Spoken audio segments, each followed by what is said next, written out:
The actual Undercover was worked out of my division, which is why I kind of was on the front line and had a chance to do it. But we were getting calls about just some crazy rhetoric and people in these groups spewing some pretty bad stuff. And what we found out was that the leader and creator of the base, this guy is a U.S.-born citizen, former Army intel, Villanova grad, somewhere got radicalized.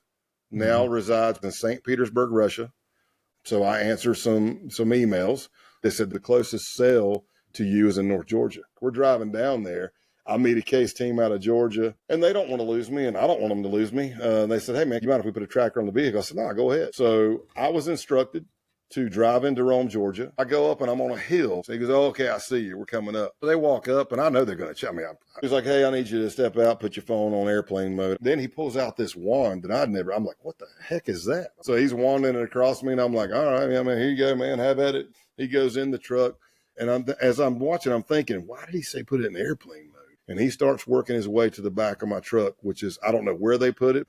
As he's getting closer to the rear bumper, that thing starts going nuts. It's lighting up and it's getting louder and louder. And I'm like, oh, crap. I don't know if we're going to go to blows. I don't have a weapon on me. I don't know if they do.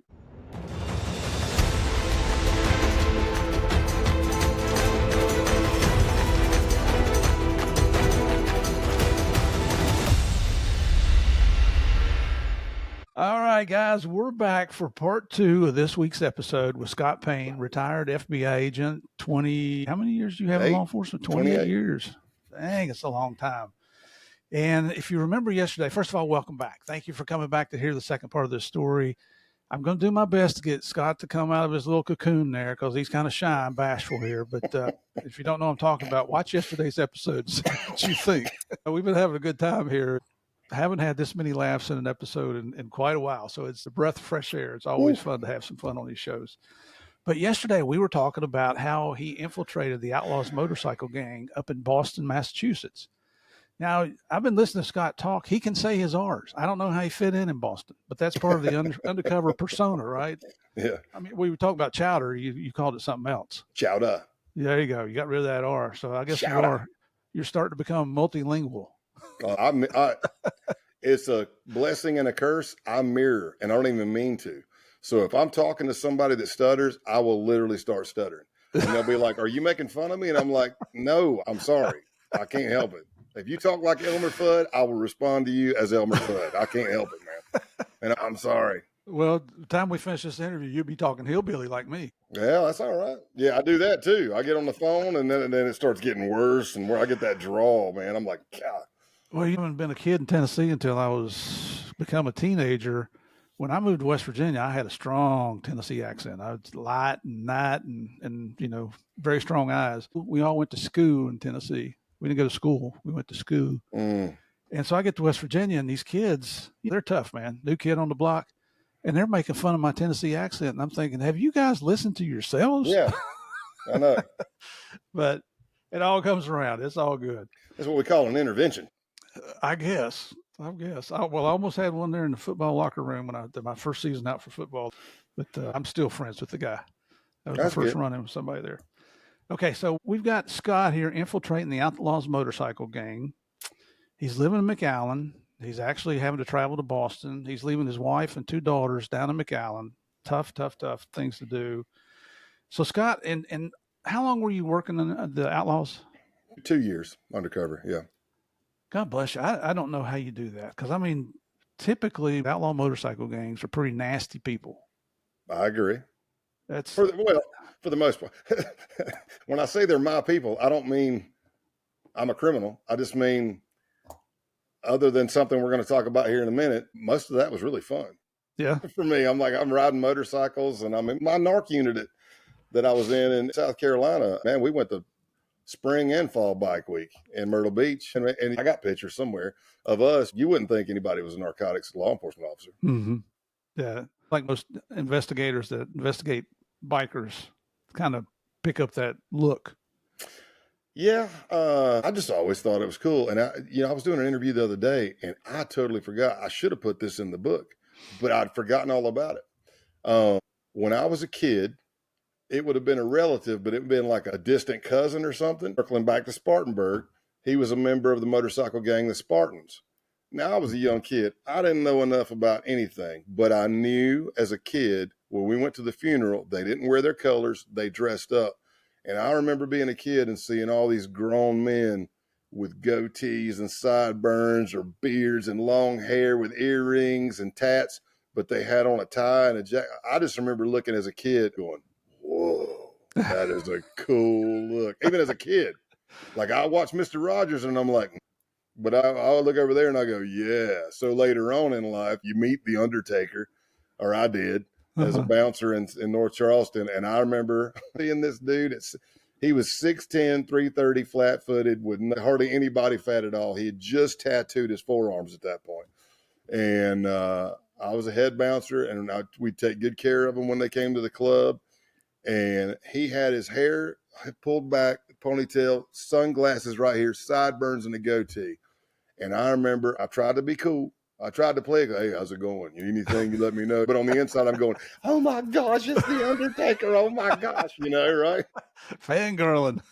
Man, I mean, I didn't sleep that night. Me or my roommate, who is the lieutenant over narcotics in Spartanburg County. We were back at the trailer. We were like, oh my gosh, did you see all the WWE? It was the greatest thing ever. I got goosebumps right now. So I'll fast forward and then we'll get back to the biker stuff. My mayor is Glenn Jacobs, Kane, who played the storyline that was Undertaker's brother. Yeah, he's a buddy. Unbelievably smart man. Really smart and huge and strong, but smart. So when he's running for mayor, Taker comes out to help do a little fundraiser thing. I end up at the private party with him, and I'm helping with a little crowd control or whatever. Well, my daughter, I guess me and Taker were wearing something similar.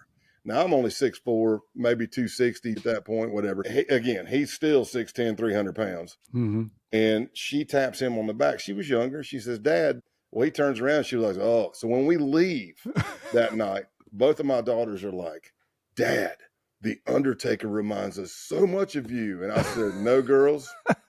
Your dad reminds you of the Undertaker. I said, it took me tonight to realize that I've been trying to look like that sucker for since 1993. I'm like, I even got the peekaboo tattoo coming up the neck. I'm like, oh, I'm such a copycat. I'm like Mini Taker, but it's still a cool look. I still love the look. So that's fine. I had Cody Alford's retired Marine Corps, youngest guy to make E8 in his life, scout sniper with the Marine Corps.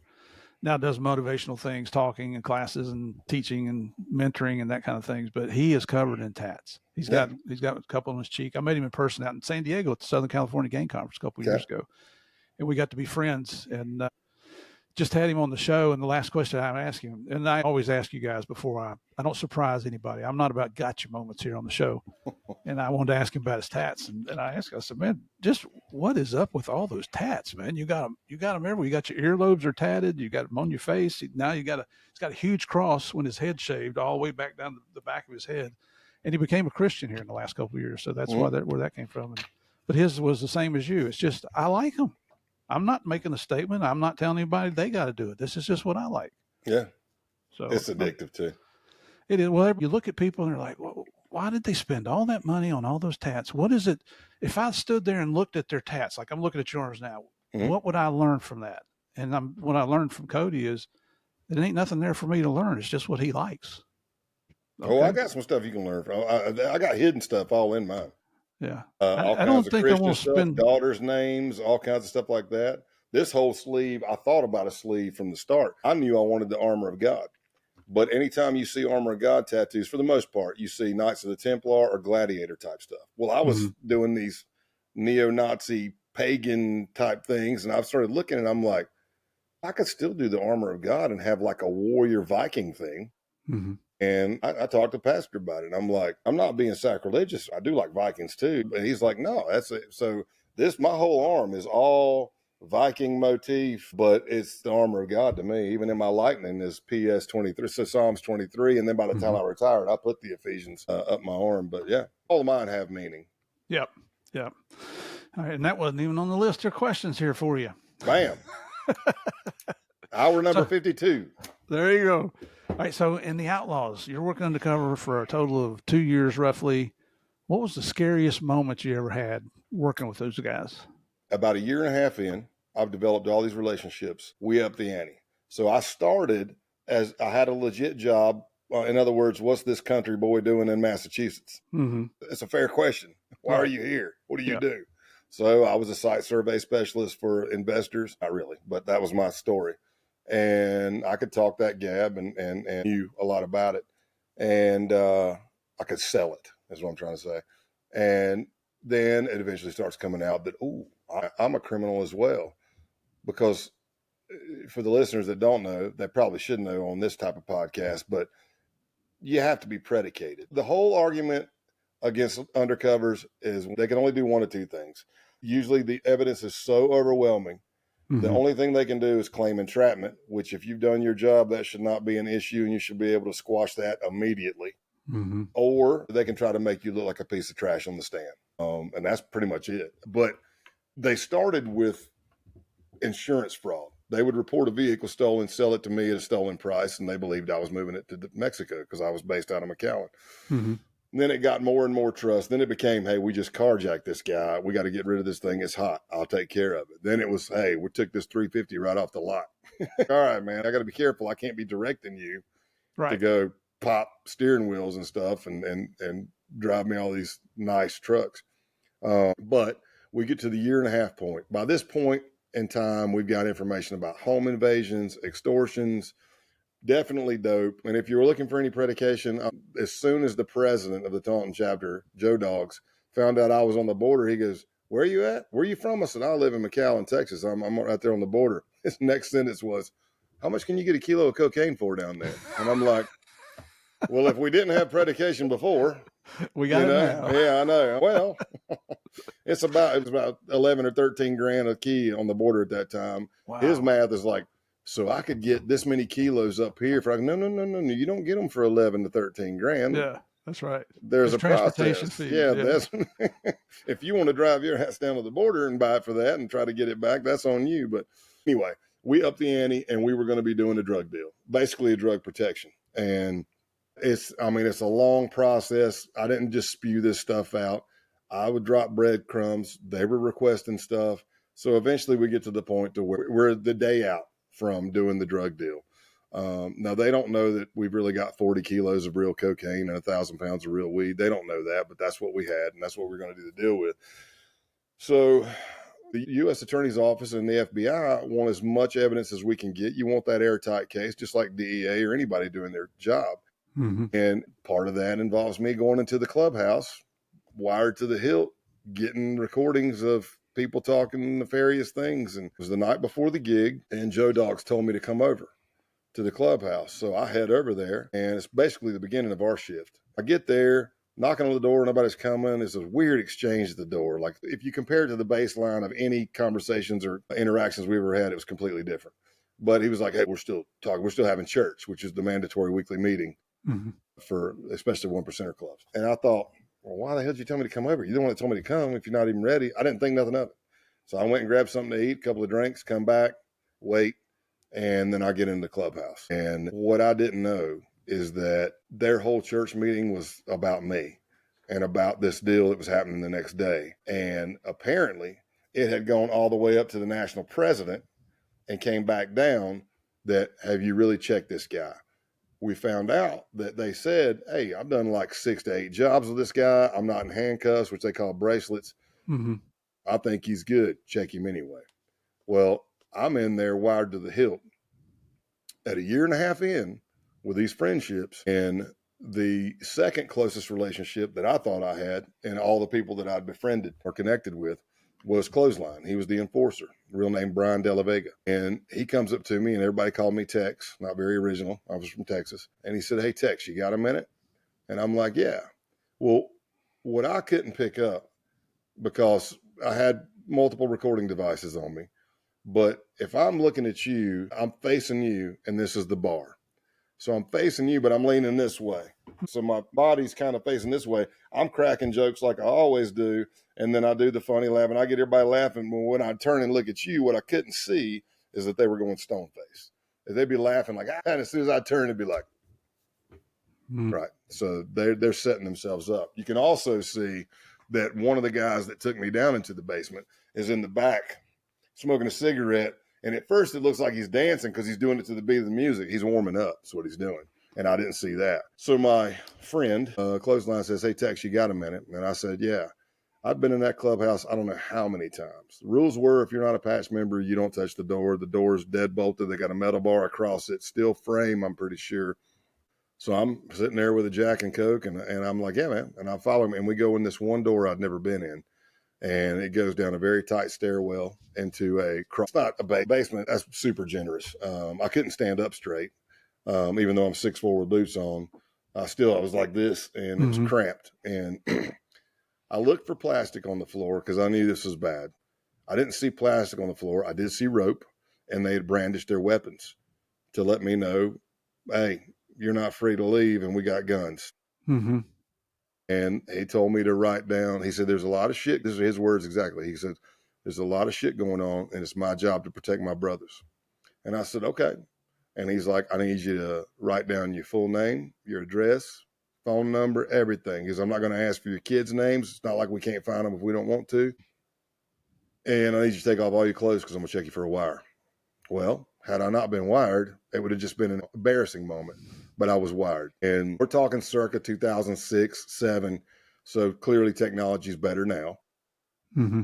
But one of the devices I was using, you could probably feel it if you squeezed enough on clothing, right? And I had an adrenaline dump. It was an oh crap moment. Multiple, actually. It was more like a roller coaster ride. Because of the amount of stress, I forgot my middle name. And if you watch the video, you can see me looking at the sticky note going, and time slows down. For people that have ever had an adrenaline dump, maybe your first car wreck, everything slows down. You get auditory exclusion. Everything you hear is going whoosh, whoosh, really slow. Your eyes, you get time dilation. Everything's like click, and screen grabs, click, click. You can hear and feel your heart beating through your whole body. Hamstrings are weak, all that stuff.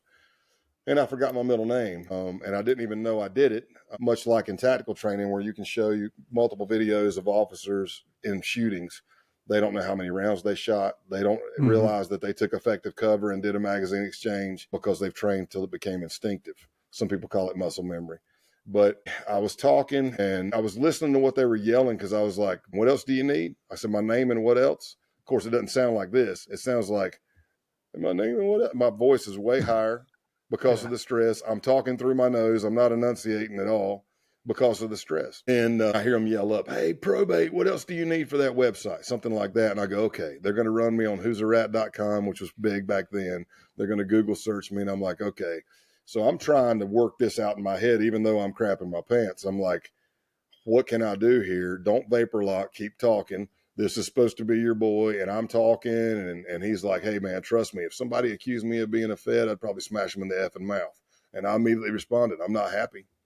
And he said, "I wouldn't be either." And I'm still talking. My words were, "If nobody wants to do shit, they ain't got to do shit." And he said, "Well, let me ask you, wouldn't you be suspect if I came to your town and we started doing all this stuff together?" I said, "Yeah, I might be if you came up to me, but I never came up to you guys. Y'all came to me. You called me over. Again, if nobody wants to do nothing, they ain't got to do nothing. I'm trying to get out of there is what I'm trying to do."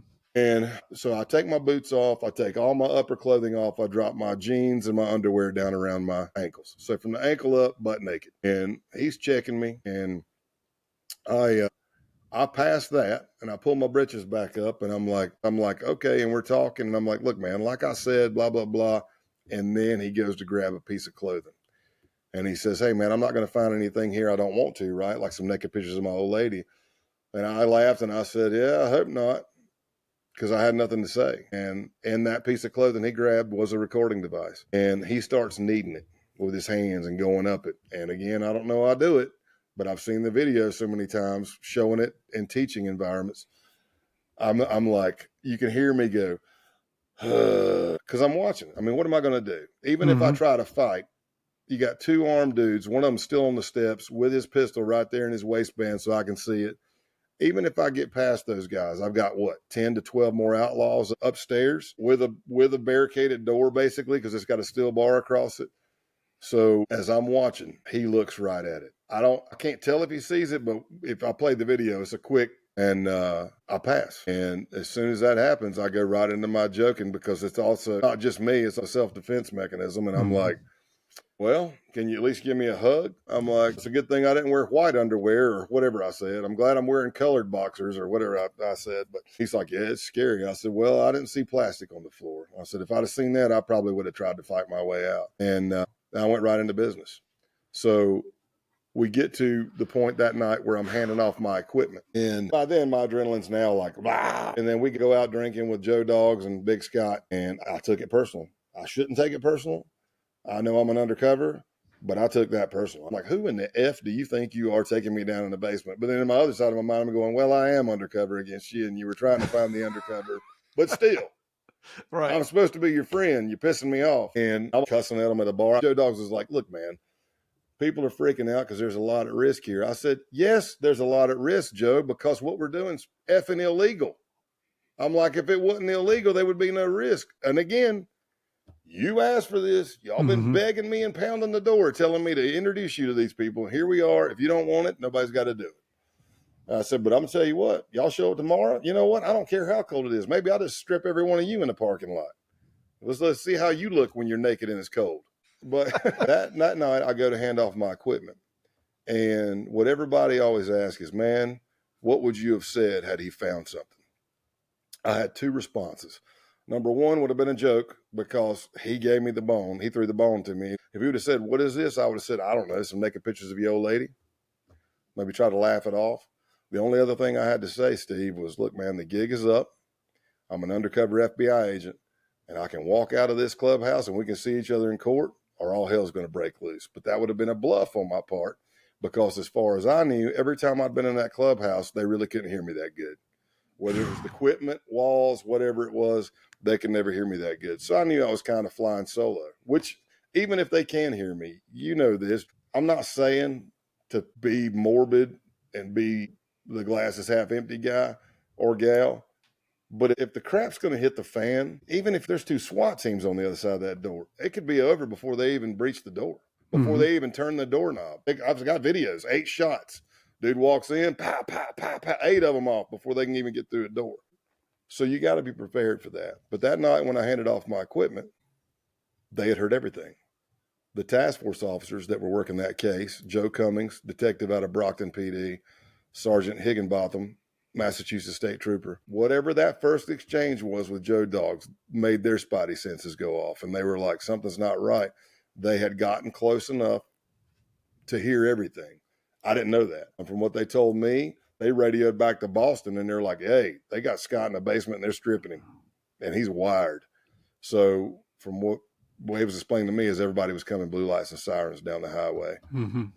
And kind of a very vulnerable, touching part in the story is I'd bought my wife a burner phone. We were newly married pretty much. We were within 5 years. I had 2 daughters. One's 3 and one's around 1. And I would call her no matter what time I got off, 4 in the morning, 5 in the morning, 7 in the morning, just to let her know, hey, babe, I'm okay. I'm headed back to the hotel. I'll call you when I wake up later today. And usually it was really quick. Okay, love you, love you. Sometimes she'd talk till I got back to the hotel. That night when I called her, the first thing she said was, are you okay? And I said, yeah, why? And she said, I don't know. I was driving our daughters around in McAllen at such and such time tonight. And I just got this overwhelming feeling. And she pulled over on the side of the road and started praying for me. And I matched it up. And it's when I was in the basement getting stripped at gunpoint. Oh, man. Yeah. So pretty crazy. I tell you what, just you telling the story, you see me stretching my neck. I'm stressing out here just listening. Imagine what you're going through down there. Well, I'm going to tell you, the first umpteen times I watched that video, I'd get butterflies. And this is a kind of comical side because I'm a jokester as well. But as I've said, I don't know how many times I watched that video until it finally hit me. The entire time I'm in that clubhouse and they bring me down to strip me, there was one song playing loud over the stereo system in the clubhouse. And it was Leonard Skinner, Give Me 3 Steps. The whole song is about getting out. The whole song is about being in the wrong place. And if you give me 3 steps, you'll never see me no more. So I'm like, man, you think Van Zant was sending me a message from the grave? I just joke a little bit, but I'm a believer. So I say it like this. I say, I'm over there going, Lord, if I'm not supposed to go in there, if you just give me a sign, won't you give me 3 steps? Hey, could you turn that radio down? I'm trying to talk to Jesus over here. And your sign is. He's sending me the sign the whole time. You idiot. What do you mean do? Paint it on the wall for you? But yeah, it was a crazy time. Man. And then we pulled it off. I lived to fight another day. We did the deal the next day. Huge success. Nobody ripped us. Can you imagine 40 kilos? I don't know what happened. Planning to do after something like that. Snipers on the roof, whole 9 yards. And then that kind of led though to crash for you, didn't it? Kinda. So I talk about it thoroughly in the book. And when I go and speak and teach, some people, they hear the story and they go, oh man, Scott got stripped at gunpoint and he nutted out. That's not even close to what happened. I took the warrior mentality and applied it to every aspect of my life. I think the warrior mentality is imperative to doing what we did and do for a living. But if you apply it to every scenario of your life, every aspect, it can be very detrimental. At least it was for me. So not only am I working a couple of undercovers at the same time, I'm a senior case agent on the squad in McAllen, Texas. I'm the principal relief supervisor, which means you're in the batter's box if the supervisor's not there. You're the lead one. That sucks. So you're going to run the squad on the border with like 4 extortion kidnappings every week and everything else that's going on. And I was the lead firearms and tactics instructor. I put on all the training for the McAllen RA and the Brownsville RAs. I was on the SWAT team. And at a certain point, if you look, our old inspection process was like, they looked at you as an agent for the last 3 years. I really wish the FBI went back to it. If they have already, great. If not, I hope they do, because it really looks at you as an individual. What have you done in the last 3 years working for the Bureau? And if you looked at that, they always looked at the top 10 cases in the last 3 years, the top 10 sources in the last 3 years. I had the majority of the top 10 cases. I had the majority of the top 10 sources. I never stopped working. And my MO was always to try to be above the average on the squad. There was a time, or maybe 2 in the Bureau, where the average was so freaking high because everybody on the squad was a heavy hitter. You just wanted to maintain average. But it was also a way for me, in my mind, if I was above average on my sources, my cases, producing for the squad, then management wouldn't be able to say, no, you can't do that undercover, or no, you can't go on that SWAT call out or run that SWAT school. And that was my MO. And it burnt me out. For a 3-year period, I was going pretty hard. And by the end, getting towards the end of the Outlaw case, I was a zombie, man. I was taking ephedrine. I was taking it. I was on antihistamines, decongestants, inhalers. I'd get on a plane in McAllen, get off in Boston, I'd have a sinus infection. I was that worn down. Jeez. And I was a zombie at home. I didn't know it until we really did the book process, but I even learned then. I knew things were messed up, but my wife kind of painted the picture for me is that I was a ghost at home. Like when I got home, I was so beat from all the training and traveling and everything. I would veg, I would rock my girls, and we'd watch a little TV. But even if my wife came up to ask me a question about a bill or something, hey, can I ask you? I'm like, I can't even think. So she was just trying to keep peace and keep pressure off of me. But I eventually crashed. I got to a point to where I was lying on our psychological assessment forms, and I knew it was messed up. I'm like, I can't remember how to relax. What's the last thing you did to relax? Last time I relaxed, and you complete the sentence? I had nothing. And I knew that was messed up because my minor's psychology, but I just popped it off. I go, that's really messed up. Let me make up a story. And I came back from Daytona Bike Week, and I was asleep on the plane, wheels up to wheels down to Houston, wheels up to wheels down to McAllen, and that never happened to me. And I got home, and I slept probably close to 20 hours the first day, maybe 18 the second day, but for a 5-day period, I slept over 16 hours a day, and I wasn't depressed. I wasn't sick. I know what they both feel like. I was just that daggum tired. And I did it to myself. All those positions only thing I was required to be for the FBI was a case agent. All the undercover, SWAT, firearms, tactics, all that stuff is collateral duties. Principal relief, all collateral duties. And I applied for them, and I met my threshold. I think your threshold changes all the time, but I met mine. I crashed.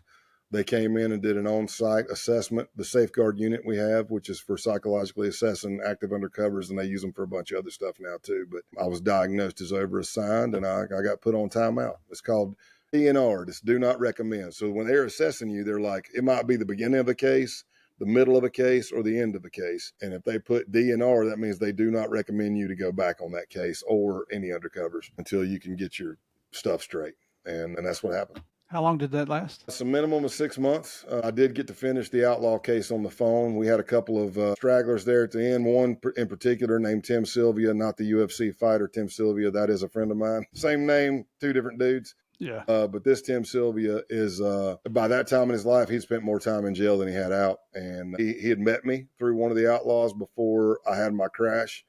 And then he called me because my story is they knew I'd gotten married. I told them, look, I'm getting a divorce, but I got to relocate my wife and kids to El Paso. I got to get this place sold. I said all this story, and I wouldn't be able to look at myself in the mirror if I didn't get my kids to the right spot. But as soon as they're in El Paso, I'm coming to Massachusetts. Screw this hot weather kind of thing. And he called me up, wanted me to sell him. He said if I could get him kilos at 18 grand a piece, he had enough to buy 10 right then and there. But he also had some stolen vehicles or some he wanted to report stolen. So I called the case team, said, hey, do you want me to set this up? And they said yes. So two of the guys that were posing as truck drivers for me, or really one of them was a driver. The other one just stayed in the passenger seat. I mean, he didn't have a CDL, I don't think. And when they went to go pick up the vehicles from Tim, even if you watch the recording, they call me. You can hear me on the phone, clear as day. They put me on with Tim. Tim said he was going to report the BMW stolen on a Friday. I said, make it Saturday if you can. It gives me 24 hours to get the thing in Mexico, and then we ain't got to worry about nothing. And then the other undercover posing as a truck driver gets back on with me, and he says, I go, they text, how much do I pay him? I said, for those vehicles, he gets 21 grand. And they're like, okay. And then when they went to load up the vehicles, he hit them for the 10 kilos at 18 apiece. And they set it up, and that was the reversal. They did one more visit just to kind of, I think, to tighten things up for the United States Attorney's Office. And then that was the takedown. They showed up. He showed up to get 10 kilos, and it was reversal, and they took it all down from there. Jeez.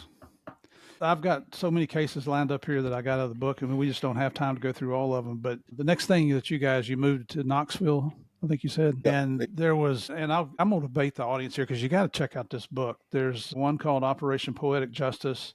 Yep. Where you became the Marlboro Man selling hillbilly heroin. Yeah, stolen cigarettes. And that was the break of the opioid epidemic when everybody was going to Florida, Broward County specifically. There's that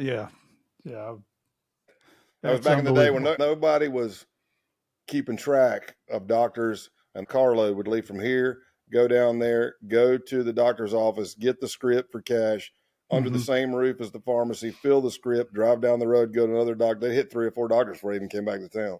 The famous pain clinics down there. There you go, man. Yeah, and then you did some stuff in South Carolina with a guy named Benji McDowell. Yep. You ended up infiltrating the KKK, and I think you became a member. Yep, in Alabama, yep. I passed my K-Uno test. I was naturalized and passed the K-Uno test. Oh, geez. And then you did a lot of murder for hire cases, but the one that I really want to talk to and probably just spend the rest of the time here talking about it is you infiltrated a group called The Base. Yeah. Scariest. That's exactly, you just took the words out of my mouth. And there's a section in the book here where an agent is testifying before Congress. And I'm looking for the agent's name. I'm not seeing it. Anyway, he said, today I draw 4 main conclusions. First, both Al-Qaeda and the so-called Islamic State remain potent threats. Second, in addition to the jihadi challenge, we now face clear danger from white supremacist extremism. Third, there are important similarities between these two groups of extremists. But fourth, under its current approach, the U.S. government is at a clear disadvantage when it comes to combating white supremacy. And then he says, Al-Qaeda, that translates to the base. Yeah. He's comparing this supremacist with this, what do you call them, the accelerationists. Accelerationists. I had never heard of that until I read your book. Just tell us what that is briefly. Me neither, till I infiltrated them and they taught me. I'm like, what is an accelerationist? So there's a book called Siege. Don't go get it. You'll probably be flagged. Unless you want to be, hey, you got that book called The Red Turner Diaries? Everybody comes in, which was the Bible for Timothy McVeigh, for those that don't know. So there's a book called Siege written by James Mason. James Mason is a long-time white supremacist. He creates a group called Atomwaffen. Well, essentially, the book Siege is a bunch of different articles and interviews that he's compiled together. But this dude idolized Charles Manson. And when you hear siege culture, that kind of thing. That's where the accelerationist comes in. The idea of accelerationism was kind of around in the 80s with like the order and stuff like that, but they didn't call it that. But picture like doomsday preppers / militia combining with white supremacy, and that's kind of what you're getting. They are training. Now, am I going to tell you there's a million neo-Nazis going to show up on your doorstep tomorrow? Absolutely not. But for people that try to downplay it, I'll ask, how many is too many deaths? Because I think one's too many. Absolutely. Well, they only killed a couple of people. It's not like they killed thousands. Well, what if that couple of people was your wife, your partner, your kid? And that's the big battle. That's the big battle with domestic terrorism, because almost all the stuff that you see being spewed online falls under First Amendment protected speech. And there is no DT statute federally to charge somebody. Like on the IT side, you can do like material support or something like that. They don't have that on the domestic terrorism side. So you got to get them with just normal crimes, whether that be harboring an alien or a civil rights issue or a hate crime or something, things like that. So in a nutshell, siege is kind of the Bible.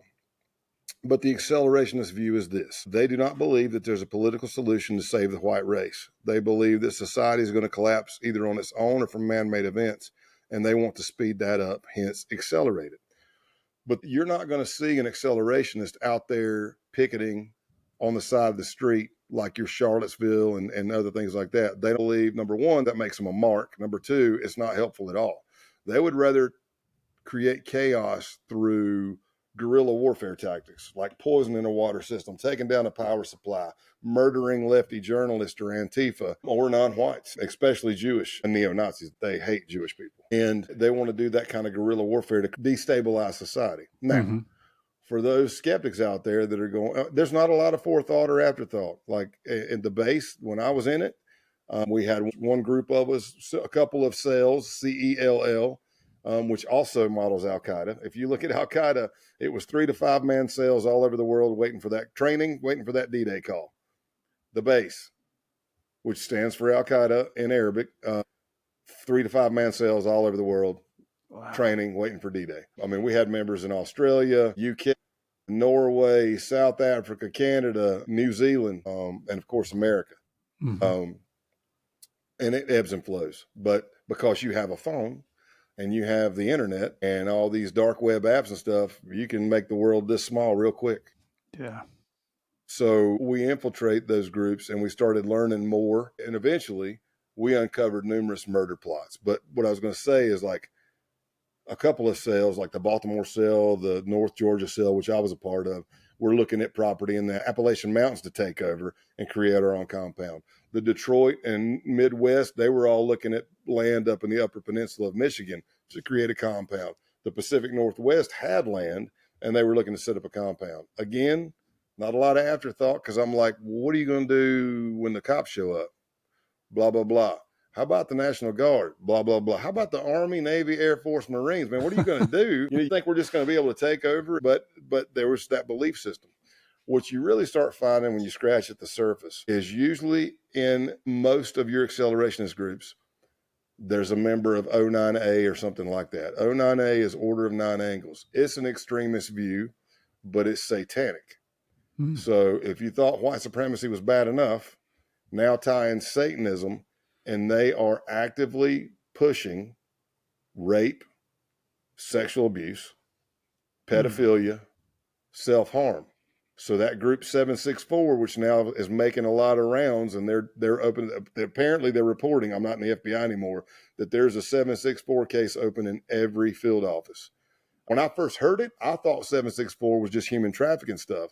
Well, after putting on training last week with a guy who's on a task force, he starts talking about it. I go, whoa, that sounds an awful lot accelerationism. And he goes, yeah. I go, these are extremists that are doing this 764 stuff? And he's like, yes. And I go, is there a satanic realm? He said, absolutely. I said, O9A? And he said, yes.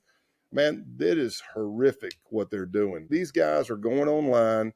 They're hitting kids and teens, tweens, right? They're hitting them on Roblox, which is a game, Minecraft, Discord, all these Telegram, all these things, and they're grooming them. And then they'll get them on something, and they can even use AI to make a picture of them having sexual acts, and even though it's not them, and start sextorting them and extorting them. They've got people that are committing suicides live online, streaming it. There's a part of like 764, like if you get somebody to hurt themselves more on camera in these watch groups, you get like, I don't know, credit. Like you're climbing up in your credibility and rank. They have them cut themselves. They call it bean. So like if you cut into the fat and separate it, it looks like a white Navy bean. They call it that. It's some of the sickest stuff.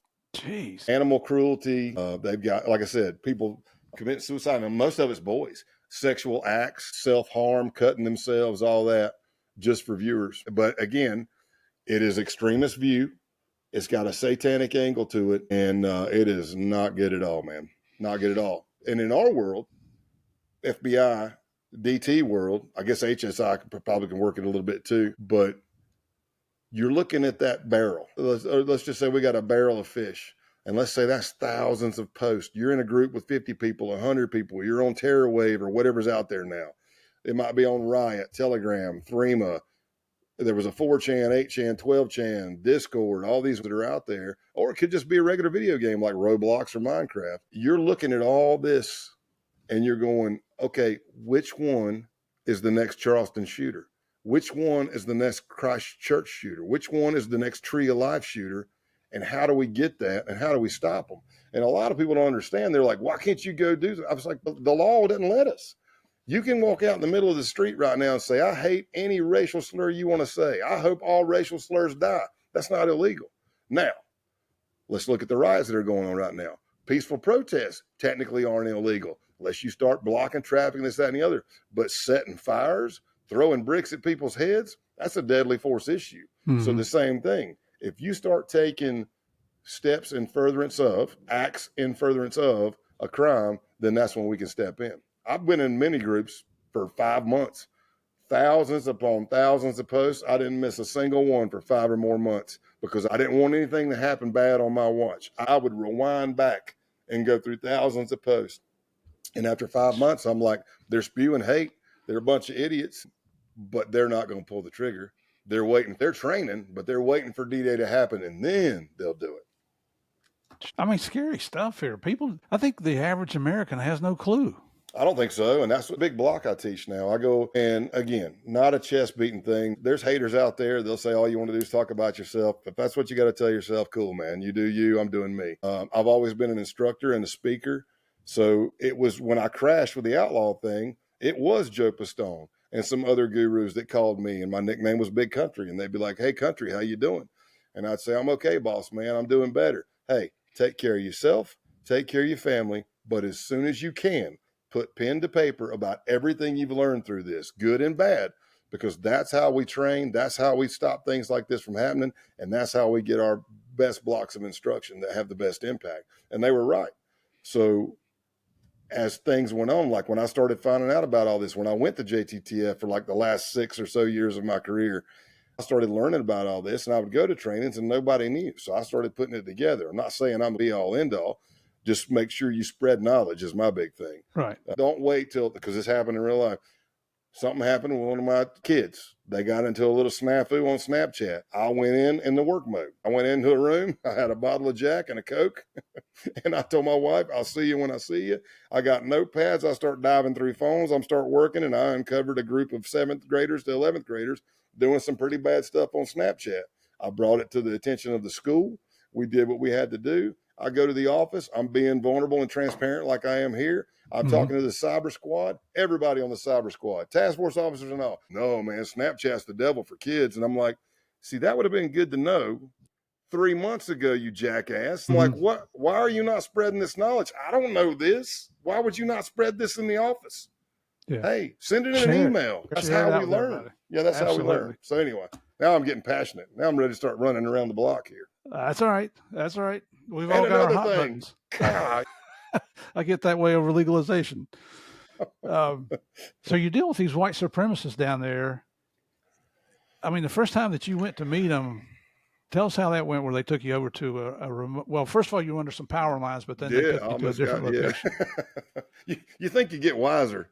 And I'm like, no, I don't know if I'm just not wiser. I've just got this kind of luck, man. Well, I think it's kind of surprising that these guys have that forethought to do what you're getting ready to tell us. Yeah, right. So let's just say, I'll give you a little preface. We started finding out about the base kind of from World Working Groups. I don't know who had the case first because I came in after the fact, but Seattle, Washington had a case. They ended up running the whole thing under the umbrella. The actual Undercover was worked out of my division, which is why I kind of was on the front line and had a chance to do it. But we were getting calls about just some crazy rhetoric and people in these groups. And everybody goes by a moniker. It might be TMB, the Militant Buddhist, Pestilence, Roman Wolf, Norman Spears, all this stuff. And there were some people, spewing some pretty bad stuff. And then overseas was looking at their people, but it turns out the base of it, pardon the pun, was in the States. And what we found out was that the leader and creator of the base, even though he says he's not a leader and they say there's no leaders, that's complete BS. I was in the group. He's the leader. As the light shines when he walks through the room. There you go. We're all equal here. Yes, your master. You're the leader. This guy is a U.S.-born citizen, former Army intel, Villanova grad, somewhere got radicalized. Now resides, by the time I was doing the case, resides in St. Petersburg, Russia, married to a Russian woman, Russian kids, and supposedly only teaches English. And had a pretty significant amount of money tracked going through his account. And I'm thinking, maybe I need to go to St. Petersburg and teach English. Yeah. I don't like vodka that much, but we can hang. We can figure something out, right? But this is the guy that's leading the base. This is the guy that does my interview. I start answering. They were always recruiting. And I'll see if I can hit one up there. I got a sign somewhere. Protect your race. Save your race, join the base. And you might see flyers everywhere, and they'd have a QR code. It got more advanced the more we did recruiting. And if we got infiltrated and somebody got doxxed, which is the left outing you, and now everybody knows you're a white supremacist and all this stuff, you lose your job, your family. They're really good. The far left is really good about showing up and protesting. I don't know who the hell pays for it, but they'll show up at your kid's school, your wife's business, your home, and just dox the crap out of you. But hate begets hate, because while they're doing that and the far right's losing their livelihood, at some point, everybody's getting together and going, how many of our brothers have to fall until we retaliate against these, whatever they want to call them? And then they're talking about killing them. So that hate begets hate, man. It's just evil. Somebody's whispering in this ear, hey, you see what they're doing over there? Did you hear what they said about you? What are you going to do about it? And then the same evil walks over here and goes, oh, did you hear what the other side said? And next thing you know, you got a full-blown evil war going on. But we found out about these people, and I answer. They were on Gab, so I answer some emails. For about a week, I'm going back and forth on emails. I'm starting to figure out that the times the emails are coming to me, I'm like, this looks a lot like the time in Russia, like you just got off of work. And yet, so we were thinking it was our guy. And then I was instructed to download the Wire app, which is similar to like WhatsApp or something. You can do phone calls on it and stuff like that. Supposed to be encrypted, out of the country, harder for feds to get, or impossible for feds to get subpoenas to. So I did like a 5-person panel interview for about an hour and 15 minutes. I pass. And then they say, where are you at? I said, East Tennessee. They said the closest cell, C-E-L-L for my country accent, the closest cell to you is in North Georgia. Listen, I understand what you said, cell. You said it right, I thought. Yeah, I know, right? It depends on which podcast I'm on, right? Gotcha. What are you selling? No, I said sell. And I understood. I know, but like, what are you selling? No, I'm not selling nothing. I'm in a sale. Yeah, I know, right? But I said, I'm in East Tennessee. They said your closest cell is North Georgia. Had no idea. One of the biggest complaints coming from people online and stuff about somebody talking crazy was TMB, the Militant Buddhist. Guess who ends up being the cell leader? TMB. And I'm like, boy, if that ain't some luck or divine intervention, you pick which one you want. So none of us even know what he looks like. We're driving down there. I meet a case team out of Georgia who, oddly enough, pinpointed, they go, meet us here. So they drop a pin to me. I pull in, it's a cemetery. And I'm like, are you guys trying to tell me something? An omen? I know, right? First time I'm meeting you, we're at the back of a cemetery. I don't know, man. I'm going to turn around, head on back to Tennessee. Y'all have a good time. I'm not your guy. But we didn't know where we were going. Weather was getting bad. So you're losing the ceiling for any kind of aerial surveillance because the clouds and the rain. And they don't want to lose me, and I don't want them to lose me. They said, hey, man, can we put a tracker on the vehicle? I said, no, go ahead. So I was instructed to drive into Rome, Georgia, take a picture of, oddly enough, there's a statue of the Roman wolf there, which was the moniker that the leader of the base used, Roman wolf. I don't know if there's a tie there or not, but I take a picture of that, park in this certain parking lot, let them know when I'm there. And I remember somebody was like, hey, you think they're going to be watching? I go, yes, they're watching. That's why they told me to park in this spot where they, I don't know how many are watching me, but yeah, that's why they tell me to. I mean, that's what I would do. Mm-hmm. So take the picture, send it. I couldn't find a parking spot in the lot they wanted me to park at. So I go up and I'm on a hill. It's a pretty steep hill, but I'm behind like a coffee shop. And I send a picture and I go, hey, man, at that point I was White Warrior. I'm like, hey, it's White Warrior. I'm over here behind this place. And he goes, oh, okay, I see you. We're coming up. Well, here comes TMB. He's probably about 6'1", 6'2", maybe like 230.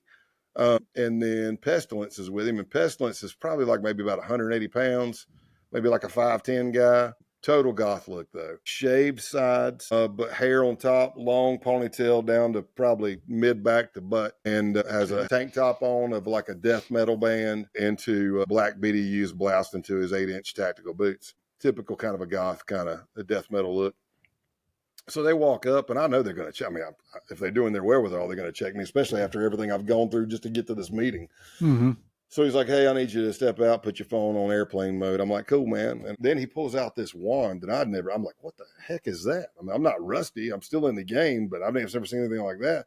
It looked like a Geiger counter, man. It was about this big, had like a triangle card in it, lights all over it, color coded. And I'm like, so he's wanding it across me. Have at it, wand me. All right, to spin around. Cool. He goes in the truck and I'm watching. And as I'm watching, I'm thinking, why did he say put it in airplane mode? And I'm thinking, oh no.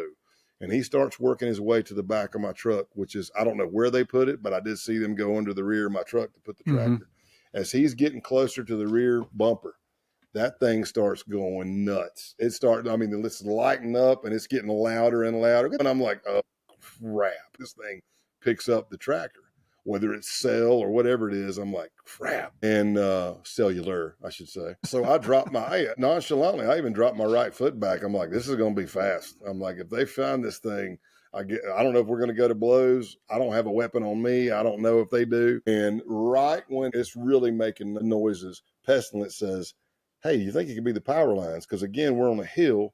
So right at that part of the hill, the telephone pole's kind of short and the wires are kind of coming in like this. So at that crease, or at the V point, it's pretty close. So he says, man, let me check. He walks over and it goes ballistic. And he's like, man, whatever cuss word he throws out, it's the power line. So he says, hey, follow us.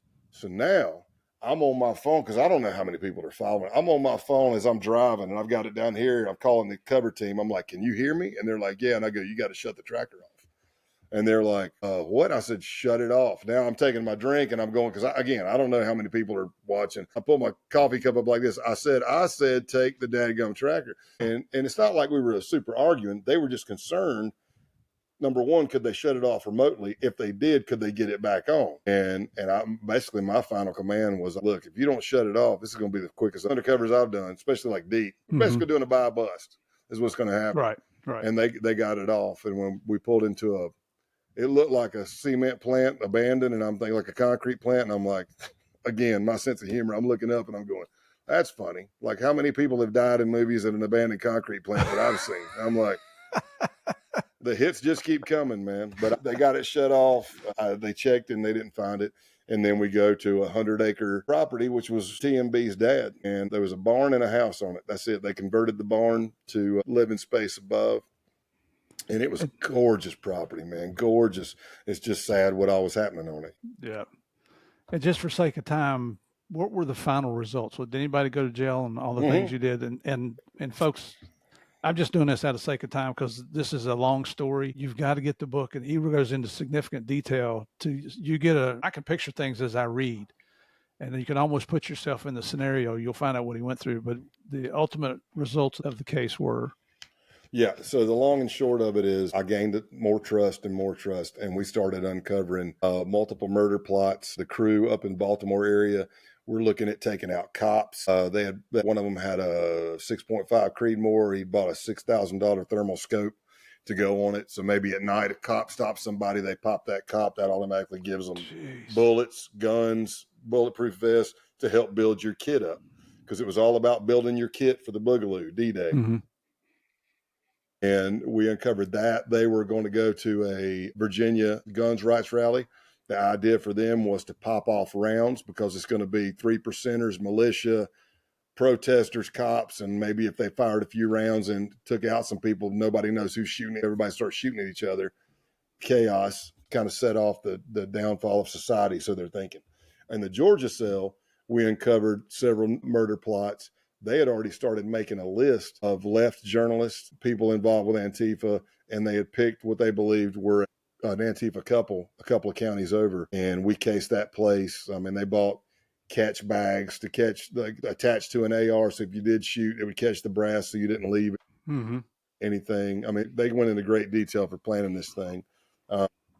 And we did some crazy hate camps where they stole a goat, sacrificed it at a pagan ritual. We drank its blood. Most of the people did acid, carried the head around with us for 3 or 4 days, training firearms, tactics, hand-to-hand combat, living off the land, all that stuff. And we cased that place several times to murder this family, even if they had kids or dogs or whatever, didn't matter.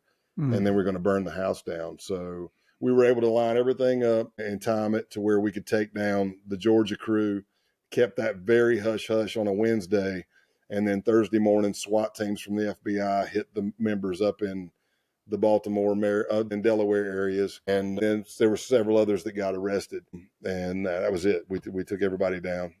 Everybody pled guilty. Is the band still in existence today? Ronaldo Nazzaro is Roman Wolf, Norman Spears. He still pops up there trying to get the band back together, but for the most part, it's defunct.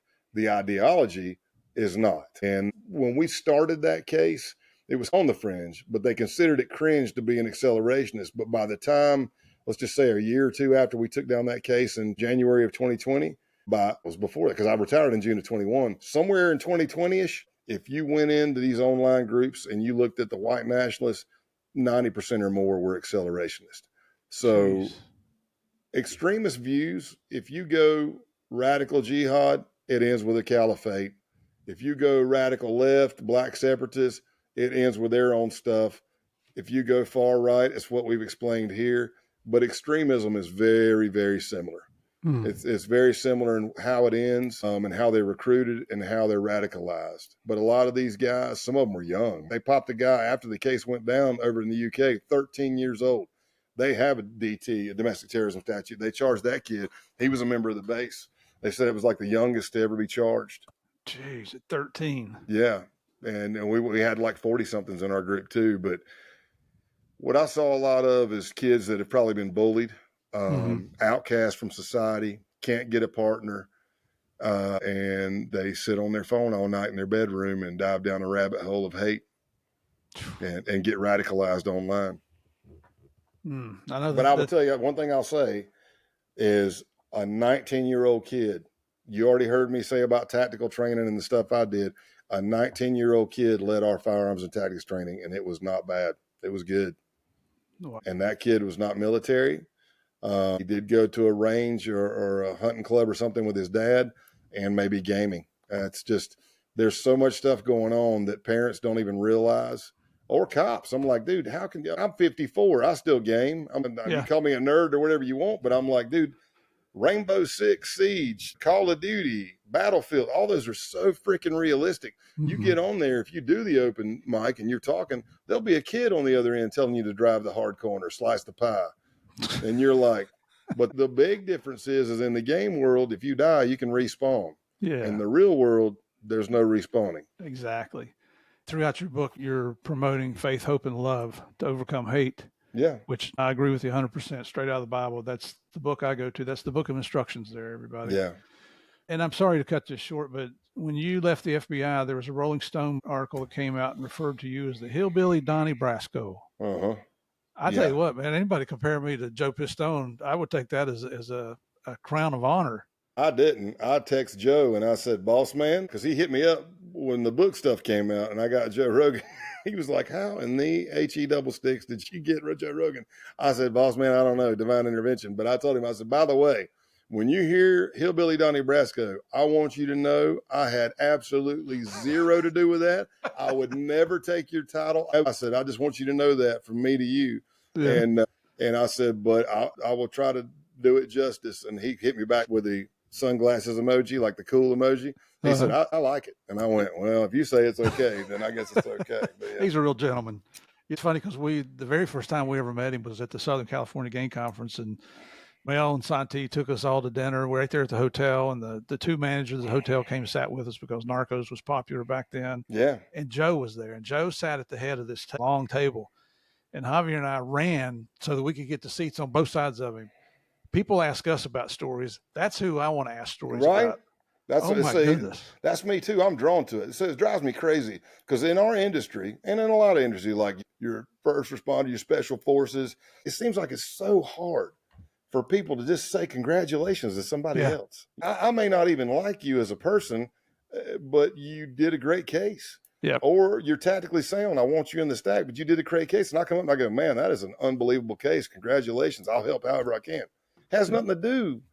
I don't know. Anyway, but for me, I see people like that. I don't ever go like a Jack Garcia. He's a big man. He came walking through when I was a brand new agent in New York City. And I just saw all these people. And I'm like, what's the scuttlebutt, man? What is it? They go, that's Jack Garcia. That dude is full-time undercover. He does mafia stuff, everything else.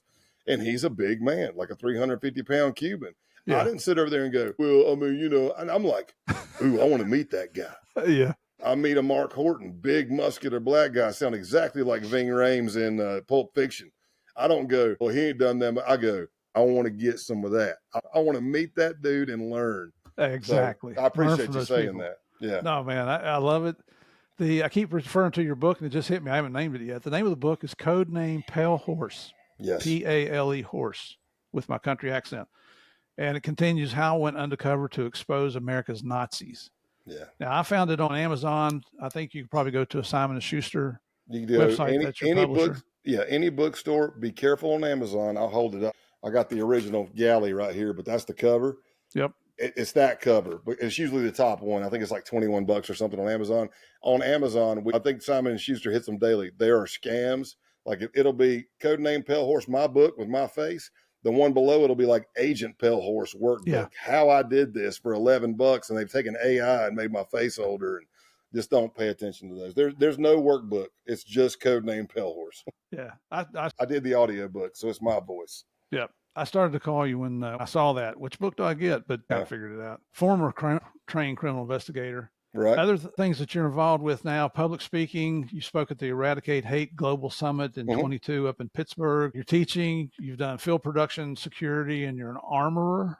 Is that right? Yeah, I was on a movie set. I was the armorer, and I helped the prop girl with all the guns. I was actually taking knives and dribbling them down because it was a scene where a dog had to get stabbed. Pretty cool stuff, but that was before Rust happened, the movie Rust shooting. And I remember going on the set, and I remember the director was like, hey, we've got some real 45 rounds over here. And I said, no, you don't. Yeah. And they're like, what? And I go, that's okay. These are prop guns. And I said, listen, I'll walk if that's what you want. And that's fine. I said, but there is absolutely zero reason to have a live round on this set. I said, I know you say that's a prop gun, but I'm going to tell you that prop gun has a firing pin in it. Yep. And if you put a real bullet in it and that firing pin hits the primer of that real bullet, I don't know if it's going to be a Bugs Bunny cartoon scene, but something's going to happen. Yep. Exactly right. And then about 3 months after we wrapped shooting, within like 3 months, Rust happened and my phone was getting lit up. But yeah, I've done that. I still speak a lot. I'm an alert instructor, which is the national standard for training law enforcement on active shooter response. But most of my time is either being an alert instructor or doing this book tour, and I'm speaking at all kinds of conferences and stuff. And by the way, your book is a New York Times on the bestseller list, right? I forgot to say that. Yes, sir. I've been blessed. That's pretty quick, right? My book came out March 25th, and I'm already a New York Times bestselling author. Congratulations, man. That's fantastic. If you want to find more out about Mr. Scott Payne here, you can find him on Instagram at Scott Payne Big Country. And the Payne is Payne. On Facebook, I couldn't find an account for you, but if you type in Scott Payne Undercover, you'll see a lot of clips. On X, it's Scott Payne Big Country. On LinkedIn, Scott Payne, and then just look for the words Big Country. You don't have a website, right? Yet, no, I haven't thought about it, but I hadn't done it yet. Because, I mean, you can just hit YouTube and Google me and search me on YouTube. But it's getting there. We'll see. Some people are talking about it on YouTube channel, this, that, and the other. But currently, my agent with CAA is kind of walking this baby around. So maybe we'll strike and have some success. CAA is the number one. They are. Yeah. Again, I'm blessed. I mean, I've got friends that have done books, and then you got haters. They're like, somebody's approached me for a book. I said, listen, I hope the best for you, but you're just showing me you have no idea what you're talking about, because you can write a book. That does not mean you're going to get Simon & Schuster, and it definitely doesn't mean you're going to get Joe Rogan. Yeah. And it's coming from a humble place for me, man. I've been blessed, and I'm just trying to do right by my family, the Lord, and keep paying it forward. I still believe blue. I believe blue, man. I'm with you. I'm with you on that. So before we finish off here, any last words of wisdom or advice you got for anybody, especially maybe those going into law enforcement or thinking about it? Kind of like what I think we talked about it offline. Number one, don't tarnish the badge. All it takes is a few, and then the rest of everybody pays. One of the sayings we have here on the Game of Crimes, and it's in your book, is nobody hates a bad cop more than a good cop. Yeah, absolutely. We do the right thing because it's the right thing to do. Trust me, it's hard. I get it. Sometimes I'd much rather throat punch somebody than to do the right thing. But you do it because it's the right thing to do. You take an oath. But I'll end it on this, man. If you're a first responder, and I tie military in with that, we are number one in suicide. We're number one in divorce. We're number one in alcoholism, which you can tie pills and anything else you want to in there now. And we're usually number one for dying within 5 years after retirement. So who signs up for that? So it is still a calling. It's something I still believe in. I wouldn't change anything, but just know that if you get there and you need help, I get not talking to the psychologist at the department or the sheriff's office because you don't want nothing to leak. You can go somewhere else. You can talk to another counselor. You can find a psychologist. And if it doesn't work, Steve, as I said to you, have you ever had food poisoning? Yep. Did you quit eating? Heck no. There you go. So if you have a bad experience, go. And as I say to a lot of type A personalities, I get it. We don't want to, this means I'm weak. No, it doesn't. That person sitting over there with a toolbox full of tools you don't even know about. Go get some training, talk to somebody, let them give you some better tools so you can be even better at what you're doing. And last, keep your family and your sanity and your mental health and your health overall. Yep. And ladies and gentlemen, you just heard it from somebody who's been there and done that. We didn't talk about the second time he had the crash, and the consequences of that was his wife had to go through some counseling with him. But you're still married today. Yes, I am. Right? Still got your family together. Read where your daughters are. Yeah, I'm not real crazy about that school they went to in Alabama, but if it'd been University of Alabama, then we'd be okay. But that other one down there, but it's like you said, you do you and I do me. Yeah. Please go get this book. Help the guy out. I promise you will not be disappointed. I read the book and it's about 254 pages, something like that. Something like that, yeah. You can read it in a matter of hours because it's one of those, and I say this all the time, it's because of the great guests we bring on here. It's one of those books you just start reading and you don't want to put it down. I start reading books on the plane and I can usually get through halfway on a book on the trip if it's, more than a couple hours. I'm not a real fast reader, but you're faster than me. I tell you what, man, Scott, thank you so much for coming on the show here, Game of Crimes. This guy's been on Joe Rogan. Joe would like to be as big as Game of Crimes. He's still working on that, but that's the biggest in the world, ladies and gentlemen. So, and I think your interview, how many hours was it? Right at 3.